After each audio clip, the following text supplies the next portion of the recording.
Hey everyone! Another episode. I can't believe how much time has flown. Are you done with Bad Bunny yet? Because I'm really not. I know we talked about it all, but we're going to talk about it more. I know it's coming up again. But I wanted to update you guys. Say hi to Tiffany. We Hi, wanted, everyone. we wanted to update you guys about what we've been doing and what is coming. So, Tiffany, what was this week like? It was really busy for me. It was a crazy week. It really was, and I'm glad that we got all this wedding planning stuff done. But my God, I don't know how you make food for all these people all the time. So Tiffany says, let's have a wedding planning meeting. Actually, I said it. I said we need to meet already because we're in the thick of planning her wedding, which is the 4th of July. So it's right around the corner. I think she has a countdown somewhere, which I never want to hear because it just makes me nervous because it's coming. Okay. So so I call a meeting. We gotta have a family meeting. But a family meeting here is not just a family meeting, guys. She's like, oh yeah, let's have breakfast. Should we get bagels? I say, no, I'm gonna make Dominican breakfast. But it's Dominican breakfast for like, I don't know, 15 people. Yep, and So we had every family, generation yeah. represented at the table, from Gen Alpha to a boomer. We all sat down and said, what generation are you? What generation are you? I thought I was a boomer, but I found out I'm Generation X, which is even better. Hmm. But we served mango, fried cheese, longanisa, salchichon, pickled onions, like fried eggs, Dominican fried eggs. The white people that came got to try my crispy eggs, and they all loved it. They had a great time, and that was the way to start our wedding planning. What better way to bring people together than through food? Yeah, definitely. And we're having such an interesting time just mixing these cultures. We said it was a Dominican and a Viking getting married to be able to do all this like medieval times, old school jousting, axe throwing, but then we're also having Dominican breakfast. Like, this is just. It's so many different things that we're putting together. And one of my favorite parts of what we're doing, and growing up, like I was in 9 weddings as a kid, because the time that I was growing up, like everybody was getting married and I was everybody's flower girl. And now when we go into this wedding, we have 20 kids on the guest list. So I've always been planning weddings. That was my job for a while. And I never saw that many kids at the weddings because you have to pay for each one, and they want the parents to have a great time and blah blah blah. But I think that having that many kids at a wedding is a blessing. It is a family event, and all the kids need to be there. So I did have one of my cousins say that she was going to come without her baby, and I was like, you better not show up to my wedding without your baby. I need to see that baby. So all the kids are coming. All right. So that was great. But at least we got that out of the way. And then we got to now have all our little tasks and lists ready. And we're good to go on a roll. You cannot believe how much the casita has grown since we saw you. The community is expanding greatly. And we have so many events. And the biggest one that I have to tell you about is the Modern Latina Lifestyle Summit. I can't even believe it. Guys, it's going to be a whole week. So many events we have planned. This is going to be encompassing your whole life. You want to know how to dress? Come to the summit. You want to know how to prepare for protecting your family at the end of your life? Come to the summit. You want to learn about handling your finances before you get to retirement? Come to the summit. What else do we have, Tiffany? You want to learn how to cook? Come to the summit. Yes, and then we're also going to have the Scotch mother back so she can teach us about whiskey.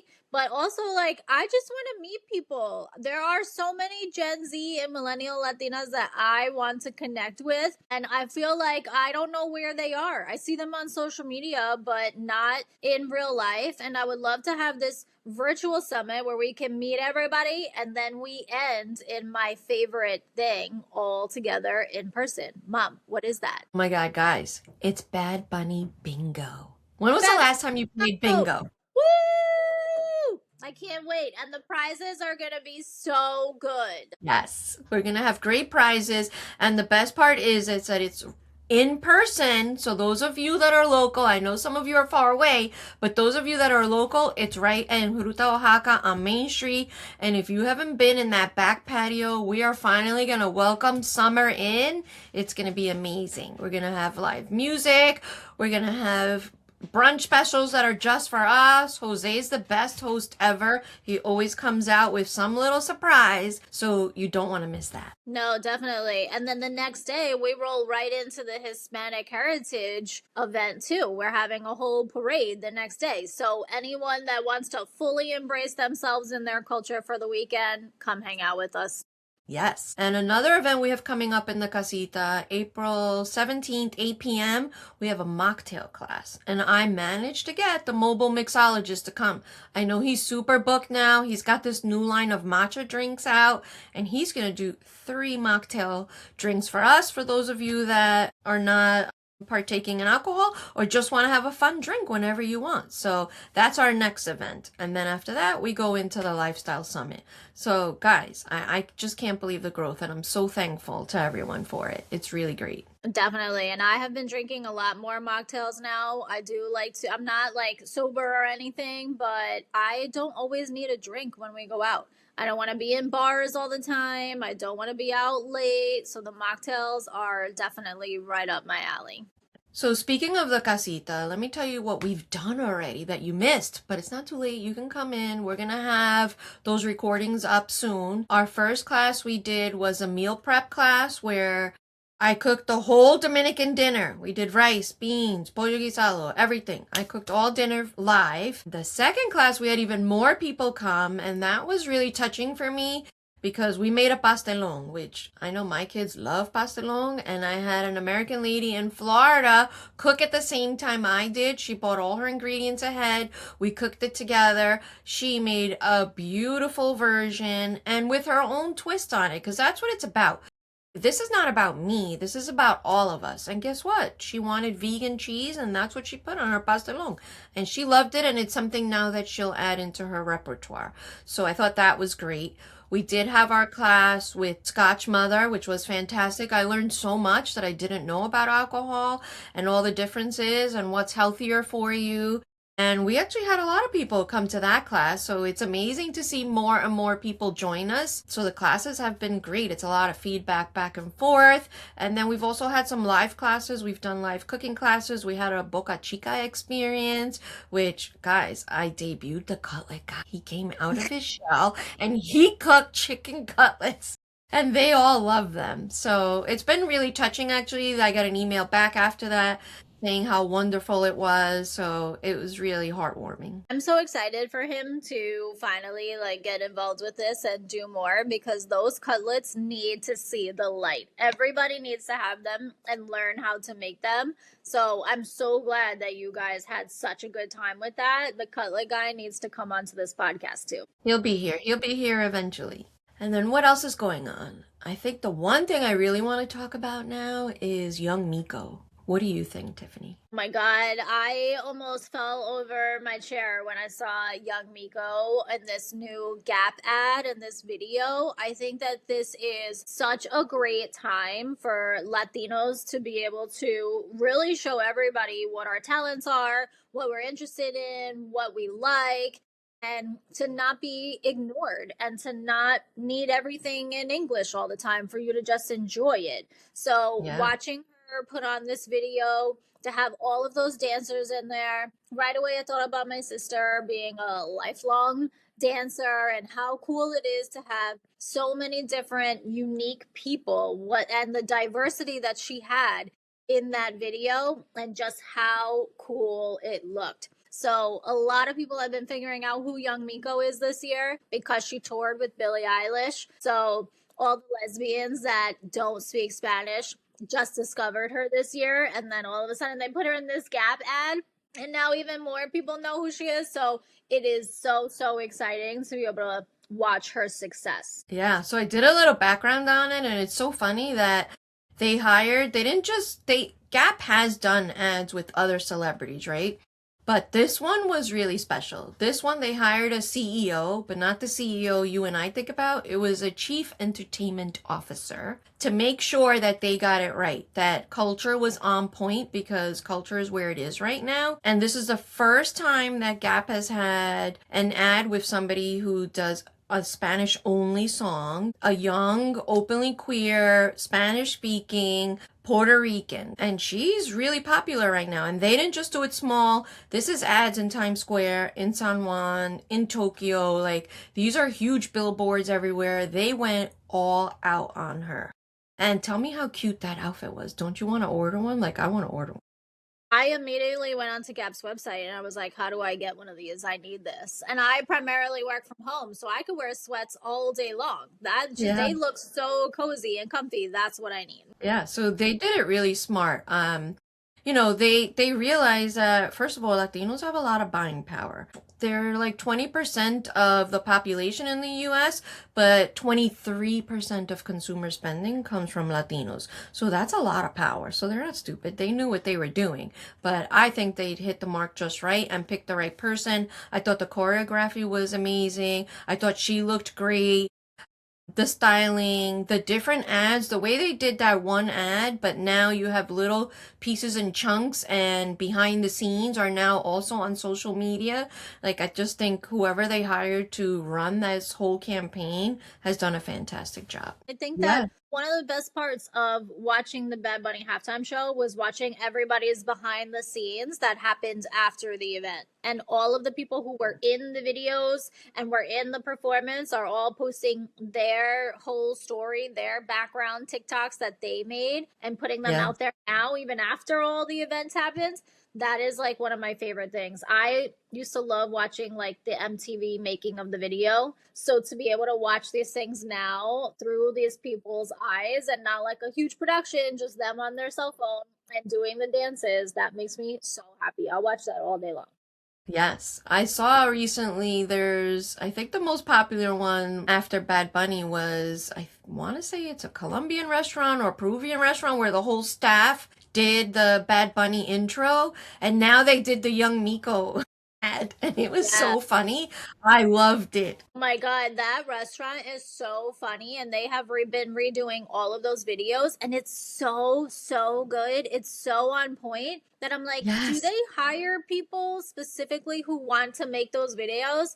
Because if I wasn't hired for that, and that's what you're making me do when I come to work, like I might be mad. But if I'm really a dancer and I'm a performer, but I'm also a server, which is very common, then, Yes. maybe I want to be able to show my talents and I would want to work there and I would want to make these videos. But they're doing incredible, that restaurant. Yes, yes. We have to put them in the comments because they're doing fantastic. We have to give them a shout out. 100%. We'll put that in the community too.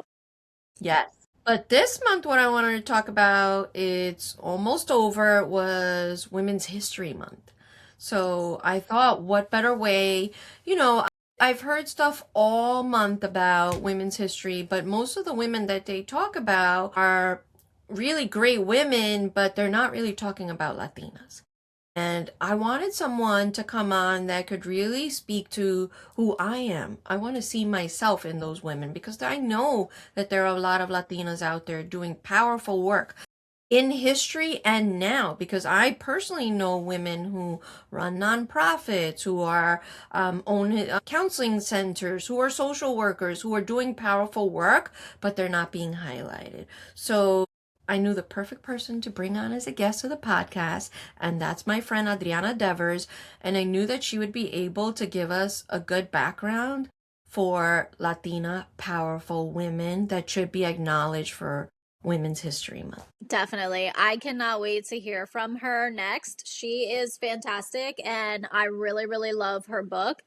And being able to read that book to the kids and really show like what our culture is and to be able to talk about the drums and it's definitely my stepson's favorite thing that he has me read to him, and he always talks about the drums. He's like, say it again, boom boom dun dun, and I'm like, yep, you got it. So to be able to hear from her today is fantastic. Yeah, and it's just so important when you share your culture with other people.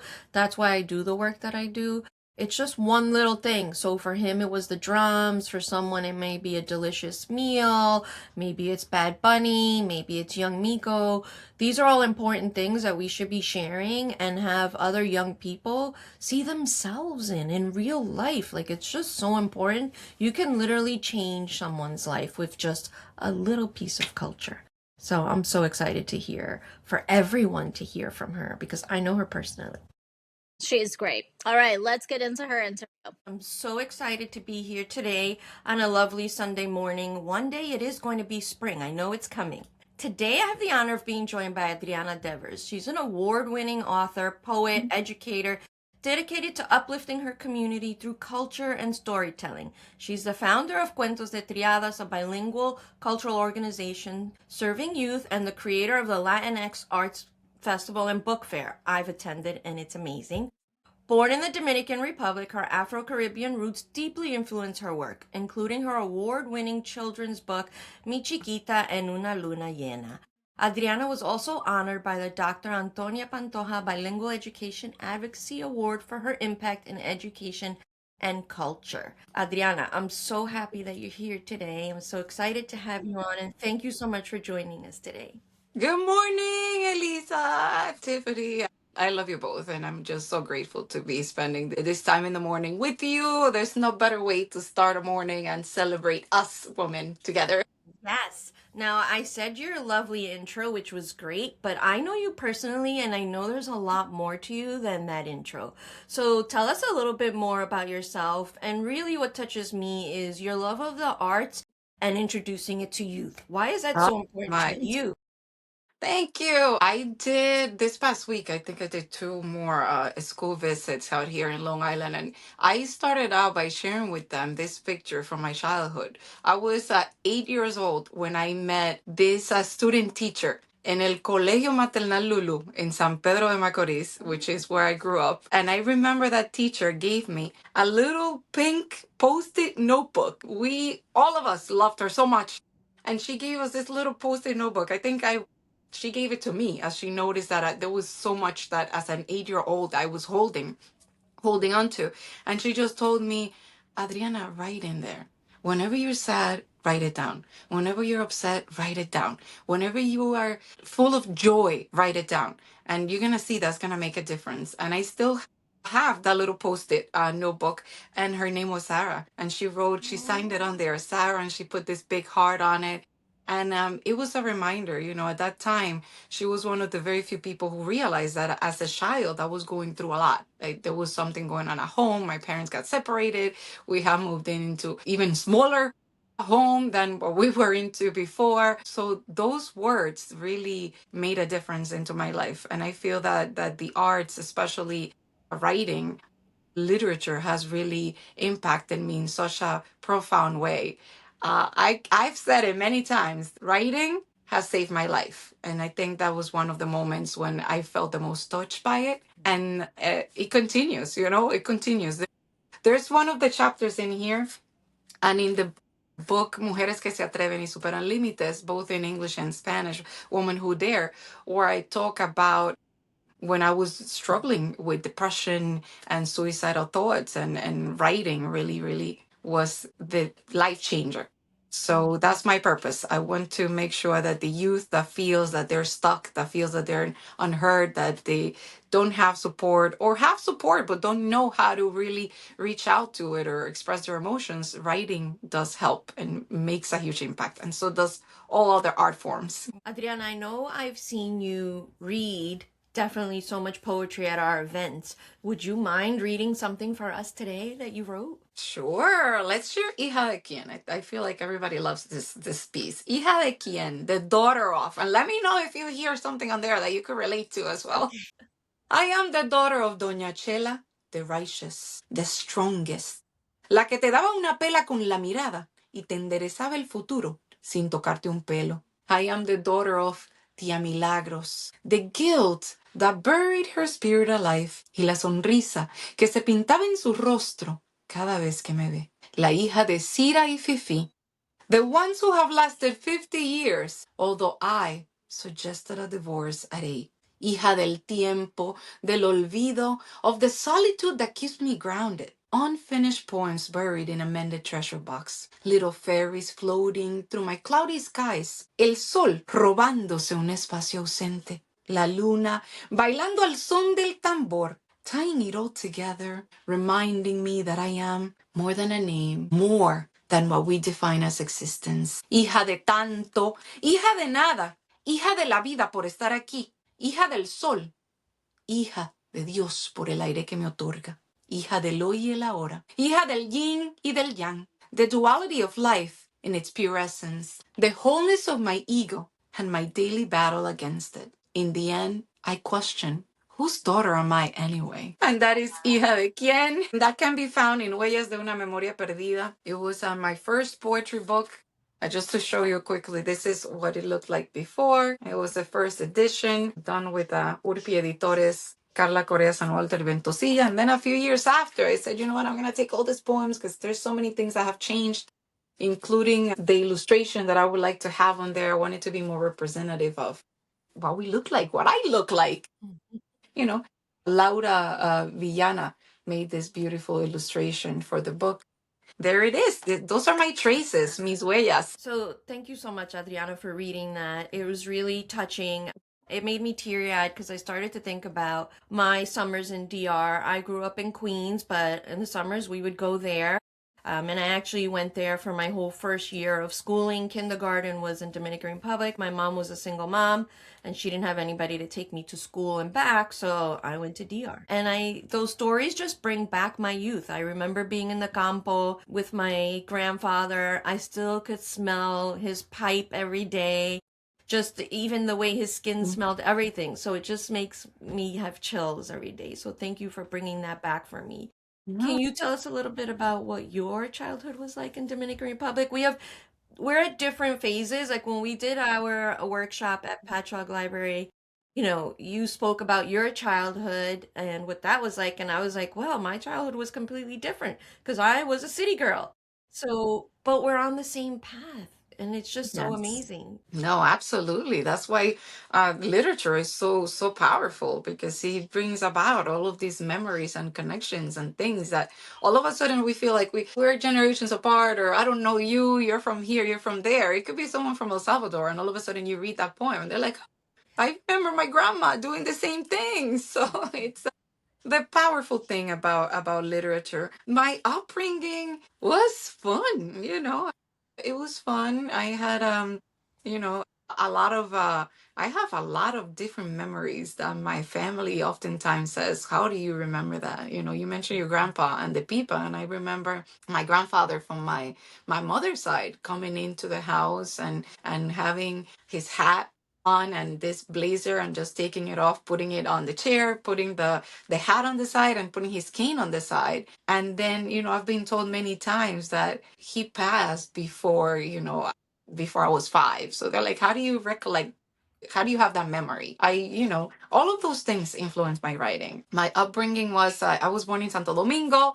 I was raised in San Pedro de Macorís, yendo al malecón by the seaside, comiendo helado bon, corriendo afuera. I loved being able to play floriconvento, play, ¿cuál era el otro? Saltar la cuerda en la calle. Hide and seek wasn't hide and seek. It was la lata. We used to throw a can, and then based on the noise, I don't know, todo el mundo, you had to run and hide.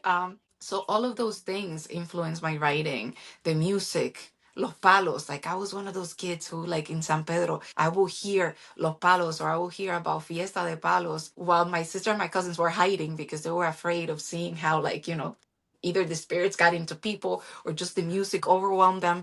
I will be like, I want to go there. So I'll be the one walking towards it and really immersing myself in it. And those are like my fondest memories. There were a lot of difficult times. There were a lot of struggles. That little house that I mentioned, that I share with my students, that image of, I'm standing there with a big smile and the white dress that I wore 3 times out of the week. But, it was a house that didn't have running water. It was a house that didn't have electricity all the time. It was a house where the bathroom was outdoors. And at that time, it was hard. And I used to sometimes question why we had to live like that. But now I see it in pictures and it brings me tears of gratitude because it helps me appreciate the things that I'm able to provide for my children now. And it helps me appreciate the el esfuerzo que mi mamá hizo, in those moments to raise us and to give us hope. I remember those two. We didn't have electricity barely. Definitely, we would be going to the bathroom outside and swimming in the lagoon, which was funny when I brought my American little children there. I was so excited to take them to the campo because for me, it was like a magical place, right? Like that was fun. We would be running through the fields. I mean, chasing the donkeys and the cows. Like it was great. It was like the best summers you could imagine in my eyes. And I Yes. get there with my children, and they're like, ew, you used to swim in that? Like, yes, it was great. Yes, And then they were complaining because a little bit of wind would come and the dirt would fly up. It's normal. And they would be like, oh my God, there's dirt in my eyes. And I looked at them and I was like, oh my God, this is so embarrassing. Like, you guys are such little babies.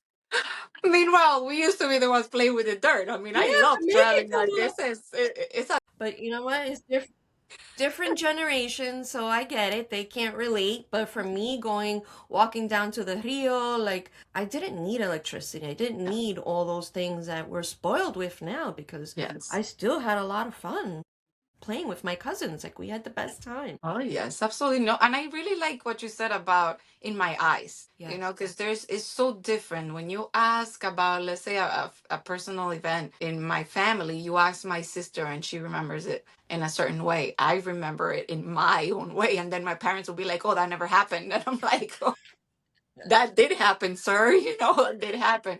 I just wrote a story about my and his age because when I was growing up, I remember him saying that he was 46 for like years on end. So every year his birthday will come around and he'll be like, I'm 46. Papi, ¿cuántos años? 46. And then when we got to the States was when I like finally, I was 13 years old, by the way, when we came to Long Island, straight to Long Island, JFK, and then drove straight to Long Island with my family. And I remember I took him to the Social Security appointments because, I had to be the translator, although I didn't even speak English, but I was in charge. And that's when I found out that he wasn't 46. So I like wrote this story about like, wow, so you've been saying that you're 46 for all these years. According to this, you are not. And I can't wait to share this story. It's a work in progress, but it's gonna tell a lot about all, family dynamics and the Yeah. importance of keeping those lines of communication open with your children as well, and culture and machismo, like all of these different things that they keep on coming up, but I still feel that we don't address them enough. Yeah, yeah, it's true. And I love how you spoke about that it's not only a certain date that we have to celebrate Hispanic Heritage or Dominican Independence Day, right? We're Latinos the whole year. It reminds me of a project I just recently did where it was Hispanic Heritage Year. So on Instagram, I took my Sazón y Corazón and we visited a different Latin restaurant every month because that whole month was dedicated to that country. So I would go to the restaurant and I didn't want to do like a video. Like there's plenty of people that go to restaurants and review food and do Mhm. videos about what they're cooking in the kitchen. For me, every chef that I sat down with, what I really wanted to know was what brought them here? What was their family Yes. like? Did you grow up in your abuela's cocina attached to her skirt? She gave you that love of cooking. Being a chef is really difficult. You do not do that job unless you love it. You feel it Yes. inside. So I wanted to know the family history. And the stories, if I tell you, Adriana, were so touching. I mean, stories of men coming here and being dishwashers, having difficult positions, and working through level by level, and even one who worked his way up to be manager of several locations and then gave it up and went back to being a dishwasher because he knew eventually that would get him to his dream. I Yeah. mean, just heart, like touching, so touching. So those are really stories that we can just celebrate all year round. It doesn't have to be only that one day We can be proud Absolutely. every day of the year. And think of the support also that you're providing, to these restaurants owners, and the difference that sharing their stories is making for the younger generations. Yeah. That's what I was referring to before as well. It's like when you find people that you really connect with that are within reach, Yeah. that makes a great impact, because now all of a sudden you're not saying, and I love them all. I love their music. I love the, but just for instance, you're not saying, oh my gosh, you can't be like Jennifer Lopez if you want to be a dancer or a singer. Right. No, you have a dancer right here. You have El Teatro Rodante Hispánico, with people who are, women who are teaching the youth how to dance and have been doing this for decades. You have Naomi Robinson, who co-founded the organization and is doing so many amazing things for the community. You love theater? You know what? Go to El Teatro Yerba Bruja, and Margarita Espada is making theater throughout, Long Island schools, and having all these opportunities for us to learn about history, culture, feel proud of who we are. It gives you a true sense of belonging. Yeah. And when we have that, we really, we are part of something, and that something is just bigger. Completely agree. And I love the feeling that you bring because when you have your events, it's not just about you, Adriana. I love that you bring all the women to the room, women and men, but you bring them all to the room and you share their stories and their talents, and you're not afraid to speak of someone else. Like, it's just amazing. Someone said the saying the other day that she was like a girl's girl. You are a girl's girl. When I see you with Angie, with everybody, like just bringing them with you, so that's just so amazing. Si tú brillas, yo brillo, Lisa. Like, I love seeing you shine. I love seeing, cuando yo veo los proyectos, I'm like, yes, we need more of that. Because, we're opening doors for each other. And it's, it has to be about that. It has to be about opening the door for each other. It has to be about giving each other the hand. Because only like that, we are going to be respected, taken seriously, appreciated. So, Adriana, I love that so much.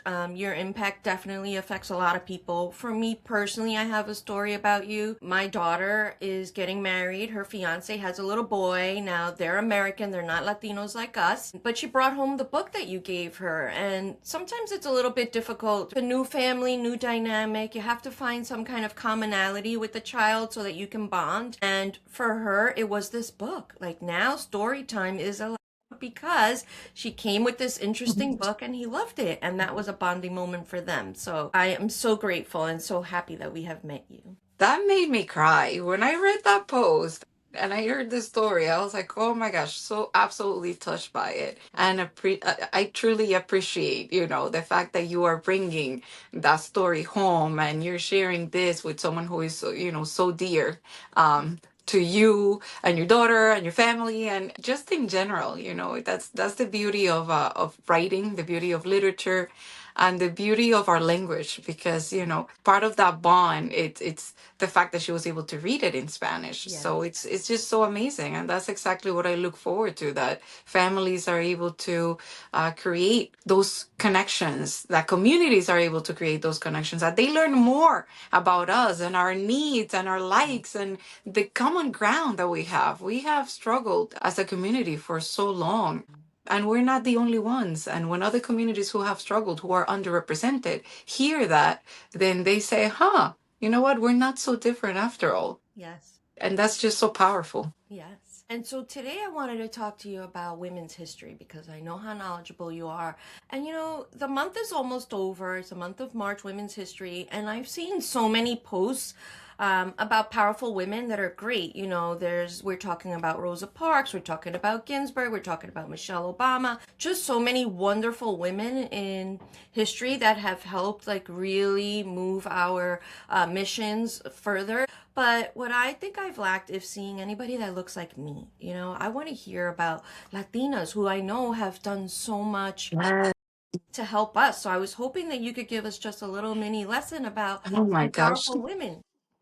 Right off the bat, I think of Mama Tingo in Dominican Republic and how she fought for people's rights and the land. And we hear of Mama Tingo maybe in songs and things like that. Just recently, Enero Lisa Nunez passed, and again through her music, bringing palos, keeping palos and that tradition alive. I mean, Yeah. that's just powerful. And authors, Julia Alvarez, I'm currently reading with my students in El Tiempo de las Mariposas. And there's, quite a few books that, we just immerse ourselves in that culture and feel that we're there as we're reading them. And here in New York, I think Ocasio-Cortez is a powerhouse. I mean, I hear it's just inspiring. And just around us, Elisa, I mean, you're inspiring, seeing what you're doing, bringing our foods to spaces where they don't know about our traditional dishes. That's powerful. I have the privilege to work with you and work with Tiffany and work with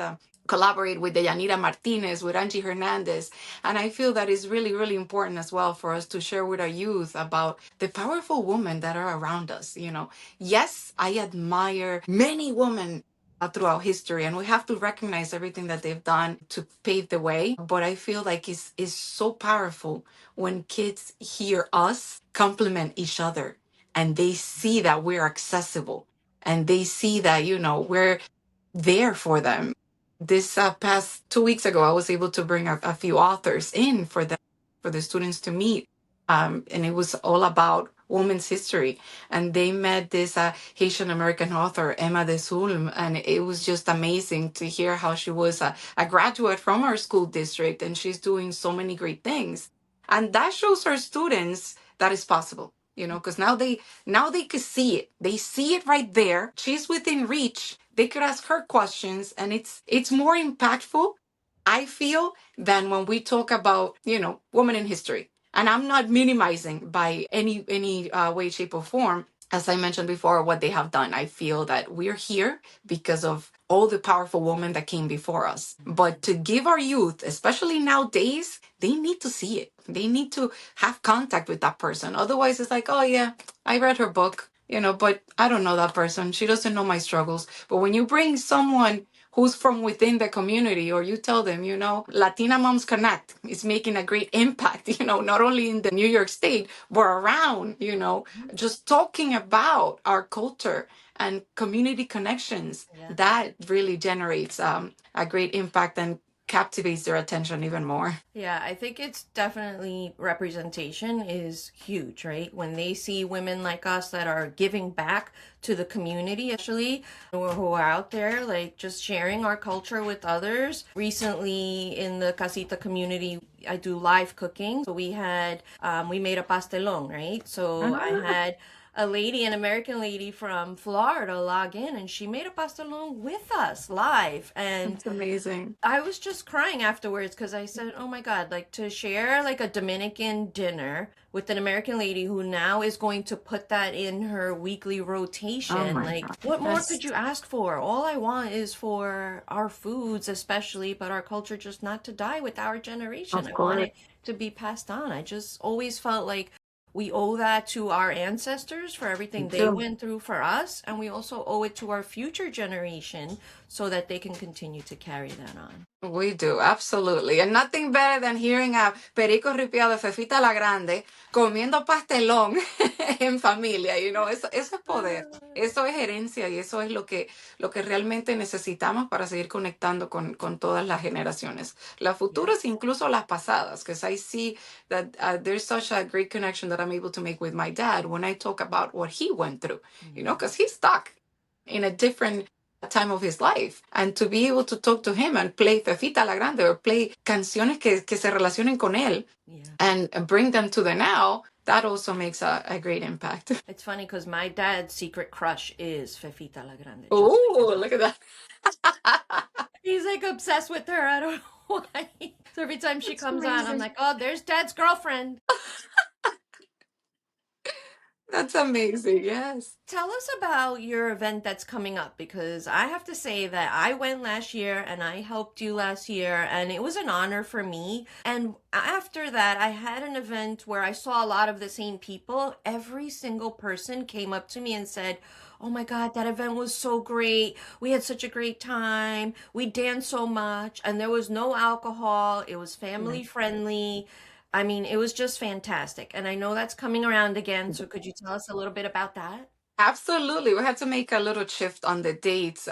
But I think everything aligns, and I think that any time is a good time to celebrate our culture, to recognize the power of our heritage. We don't have to wait till Hispanic Heritage Month to really uplift each other and do things that just show our pride and bring us together. And it's the same thing for Dominicans, don't have to wait till febrero 27 or restauración en agosto. We're going to do it just now, and it so happened to align with the 7 years of Cuentos de Triadas. Cuentos de Triadas is my cultural organization. And I said, why not? Let's bring Merengueando en Familia, música con los amigos de la Margues, o música de merengue, bachata, un poquito de todo.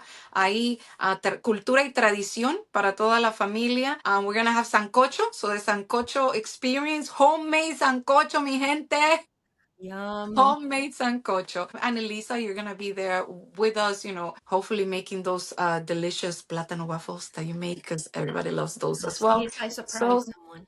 it's going to be on April 18th at the Knights of Columbus. Our tickets are on sale right now, and it's for a great cause. We are providing a scholarship for a student through the LILTA organization, the Long Island Latino Teachers organization, and we're also using funds for the Latinx Arts Festival and Book Fair, which will be again in October 9th, 10th, and 11th at Nassau Community College and the Westbury Memorial Public Library.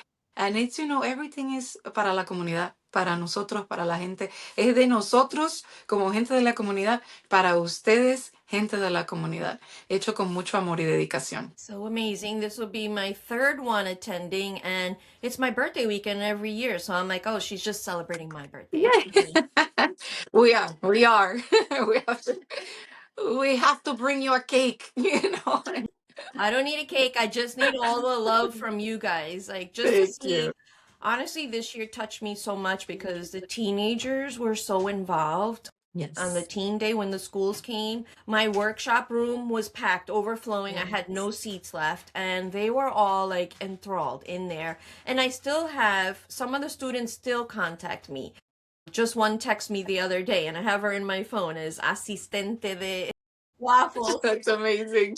But she's so cute, and just to have that connection with youth means so much. And I'm so grateful to have you in the community, and really just to have you with me today and to know you as a friend. Thank you. No, the love is mutual. Aprecio muchísimo lo que ustedes hacen. I really appreciate all the support, all the encouragement. Because one thing that we have to mention now during Women's History Month is that sometimes we struggle. Sometimes, and I have to admit it, and I have to say it, and I say it to my students as well. Sometimes I feel like, oh my gosh, is it worth it? Am I doing the right thing? Is this the right path? And you have been there through those moments, and I really, really appreciate your encouragement and your support and ese empujencito que a veces necesito. That you're like, oh, it's okay, we have those moments. Let's talk about it, or here's this. That I truly appreciate that. Thank you. Well, thank you so much for being here today. I can't wait for the event. I'm going to post all the links below so everybody can be there and support. Remember, this is for a good cause. We have to support our students and Yes. scholarships and fundraise for our Latinx festival, which will be perfect for everyone to come and join us. Any last words you'd like to say to everyone? Last words. Oh my gosh, the times are hard. There's many things that we're facing. There's many conflicts going on.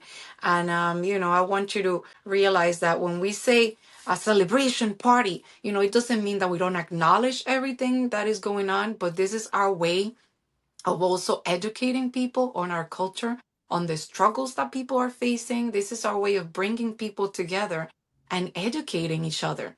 Sometimes it's hard to just sit around and watch the news. It hits you, I personally sometimes don't want to even watch what's going on, but I do want my students, my families, everyone, myself, my own children to be aware and to learn that there are many different ways of becoming involved and being activists and advocating for our communities. And this is one of them. So please join us April 18th for Merengueando en Familia, and continue following Elisa Irbolino impactful events. You are just doing amazing things for the community and beyond. Thank you so much, Adriana. Have a good day, everyone.